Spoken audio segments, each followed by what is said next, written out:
こんにちは、ダニーです。今回は山形県3泊4日のグルメ旅です。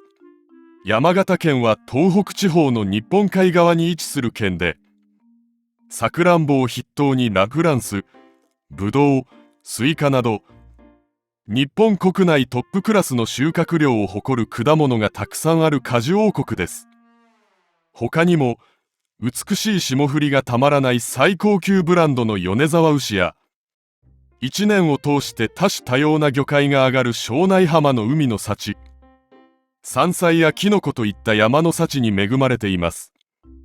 これらの食材を使った芋煮やどんがら汁、だし、玉こんにゃくなど昔懐かしい味わいの郷土料理を味わうことができます。また、全市町村に温泉が湧出するので、気軽に温泉を楽しめるのも魅力の一つ。県内にはたくさんの温泉宿泊地があります。そんな山形県を冬に訪れました。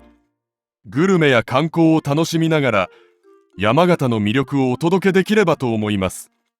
1日目、1月12日金曜日。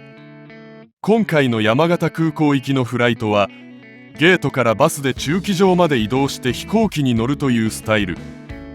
羽田空港ではなかなか珍しいのではないでしょうか。特に大きな遅れもなく無事出発。飛行時間は40分ほどと短いフライトになりました。山形空港に到着し、荷物を受け取り、山形駅までシャトルバスで移動。山形駅から徒歩2分ほどで今回泊まるホテル、コンフォートホテル山形に到着。部屋はこんな感じ。今回は結構狭めのシングルルームでしたが、寝泊まりするだけなら問題なし。アメニティは最低限の見部屋に用意してあり、ヘアブラシやカミソリ、部屋着などはロビーのアメニティコーナーから必要な人だけが取っていくというエコな取り組みをしているそうです。この日の夕食は山形の郷土料理が食べられるという花膳で取ることに。外は寒く、雨も少し降っていたので温まりたいですね。まず注文したのは村山地方の郷土料理の出汁を豆腐にのせただしやっこ。きゅうり、なす、みょうがなどを細かく刻んで醤油などで味付けしたものです。主に夏によく食べられる料理だそうです。次に注文したのは芋煮。各地方で味付けや材料は異なるそうです。今回いただいたものは里芋、ネギ、きのこ、牛肉が入っている醤油味の芋煮でした。山形県では秋になると県内各地の河川敷で芋煮会を楽しむらしいですよ。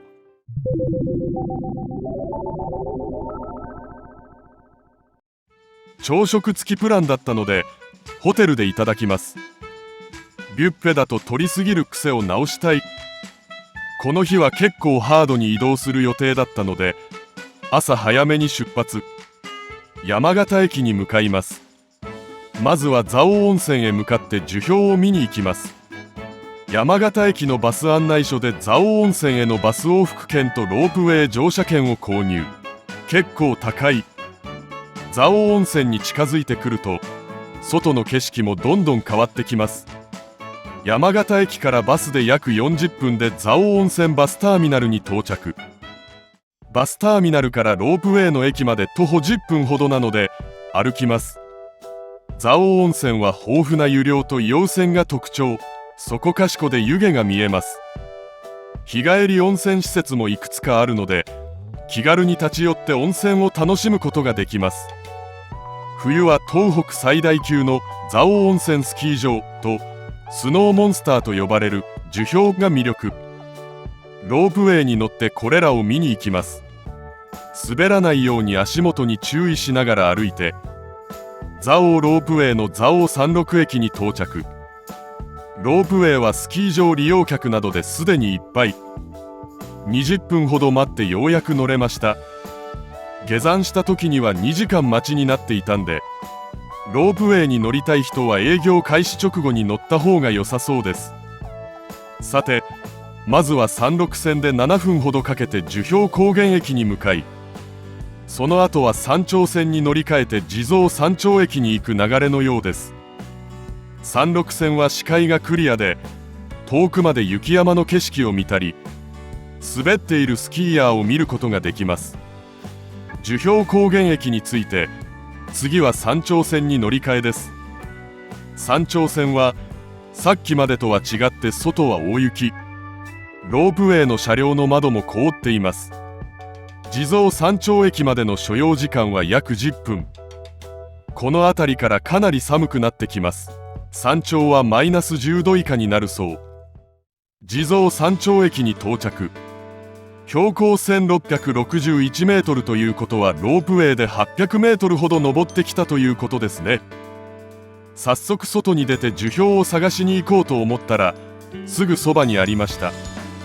樹氷は全国的にも珍しいもので、限られた地域でしか見られません。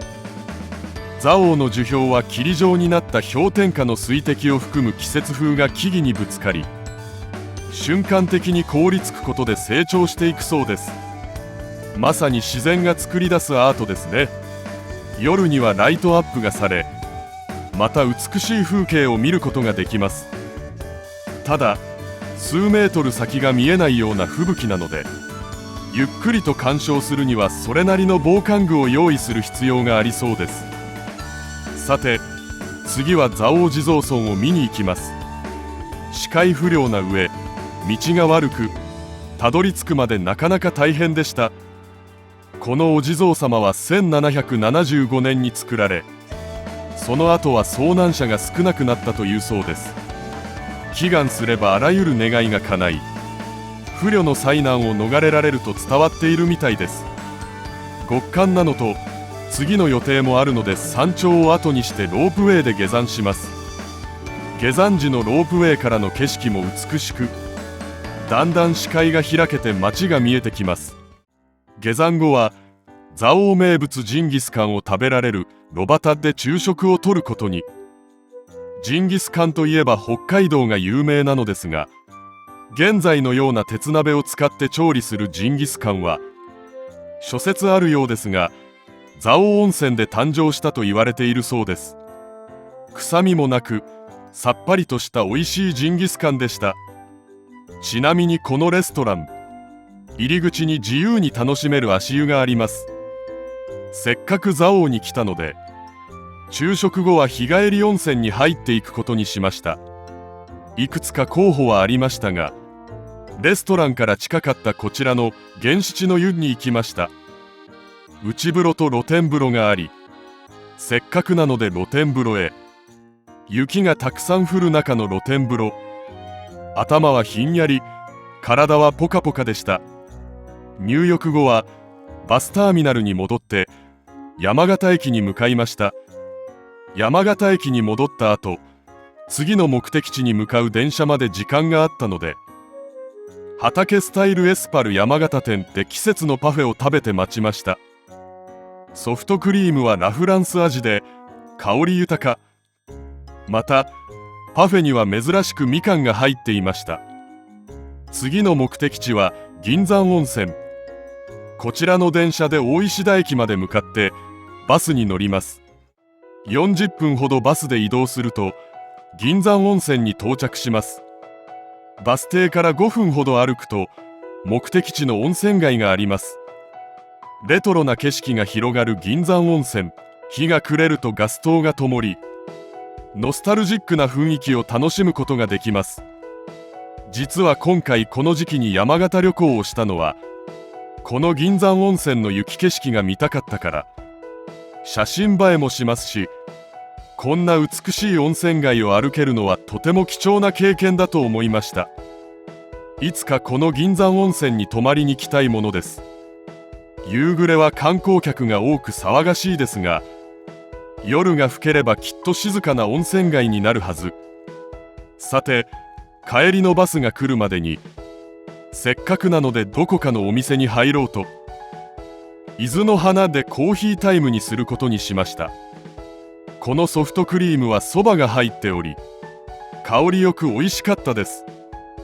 ちなみに銀山温泉から大石田駅までのバスは18時台で終わってしまうので、バスで観光に行く予定の方は絶対に乗り遅れないようにしましょう。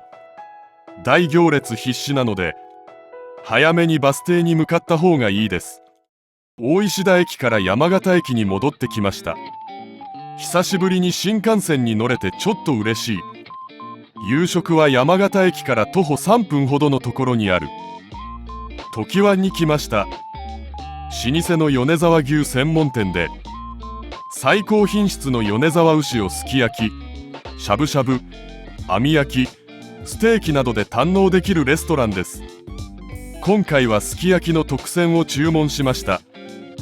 少し味噌が入っている秘伝の割り下ですき焼きを楽しめる常盤の看板メニューです。店員さんが目の前で作ってくれるので初心者でも安心。米沢牛は綺麗な霜降りで脂のくどさもなく、口に入れるととろっと溶けてしまいそうなくらい柔らかかったです。甘辛い味付けでご飯が進む。一日中かなりハードに動いた体を癒してくれる、そんな夕食になりました。ホテルに戻って就寝。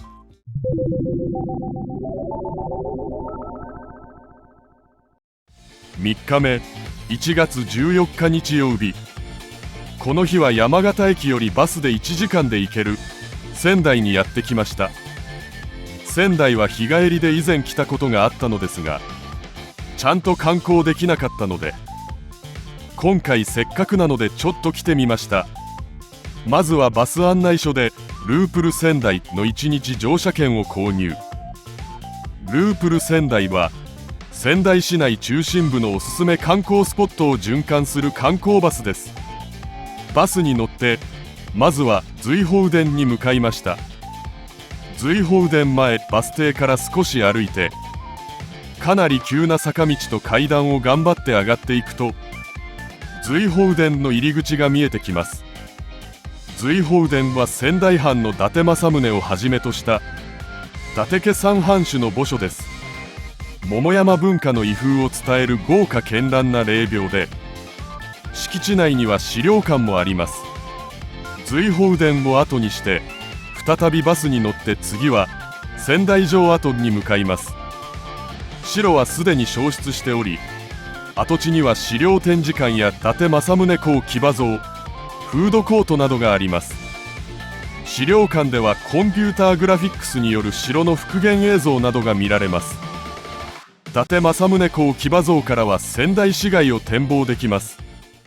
この日のお昼は伊達の牛タン本舗青葉城店で取ることに、仙台名物の牛タンをいただけるレストランです。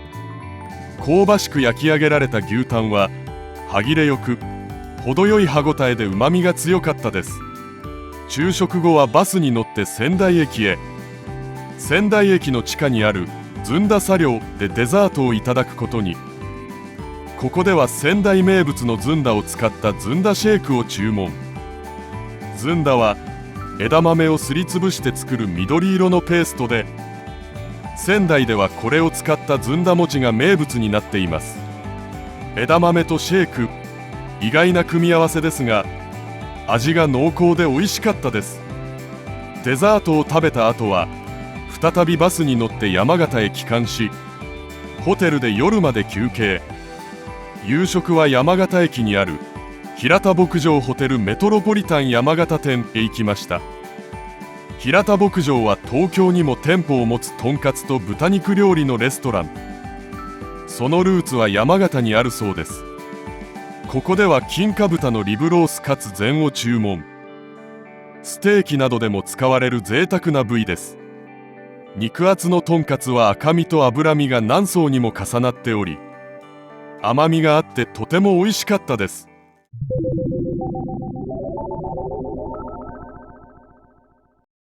ホテルをチェックアウト。荷物だけ預かってもらい、山形駅周辺の観光へ行きました。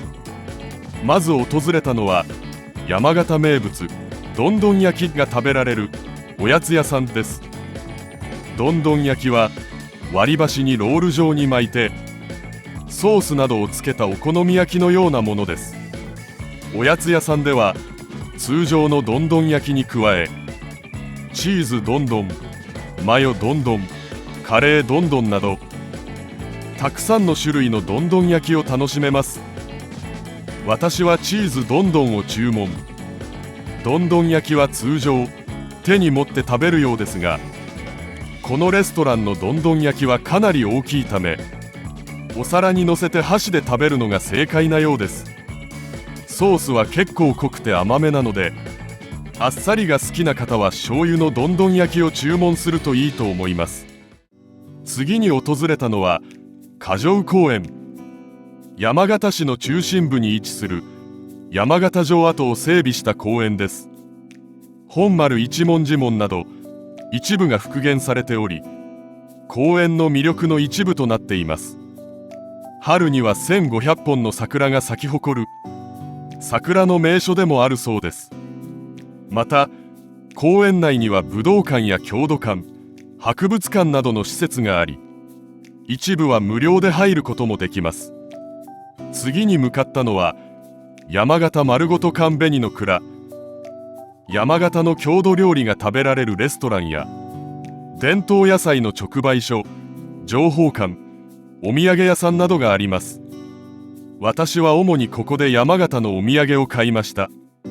最後に向かったのは金町本店。ここでお昼をとることにしました。そばやラーメンを食べられる老舗で、たくさんのお客さんでにぎわっていました。外の気温は0度でしたが、注文したのは冷やしラーメン。なんと麺の下には氷が敷いてあります。味はちょっと薄めの冷やし中華みたいな感じで、スープは冷たいからか少ししょっぱく感じました。これは夏に食べるのがいいですね。ハマりそう。この後ホテルに戻って荷物を受け取り、山形駅からシャトルバスで山形空港まで移動。少し遅延しましたが、羽田空港行きの飛行機で無事帰還。山形・仙台旅行編、いかがでしたでしょうか。蔵王温泉、銀山温泉などの絶景観光地がありますし、グルメでも芋煮などの郷土料理、米沢牛、ジンギスカンなど山形にはたくさんの魅力がありました。ただ3泊4日は長かったですね。山形市周辺を旅するだけなら2泊3日あれば十分観光できると思いました。さて、これで47都道府県中27都道府県達成。制覇まで頑張っていきます。次はおそらく広島旅行編です。それではまた次回お会いしましょう。チャンネル登録、高評価よろしくお願いします。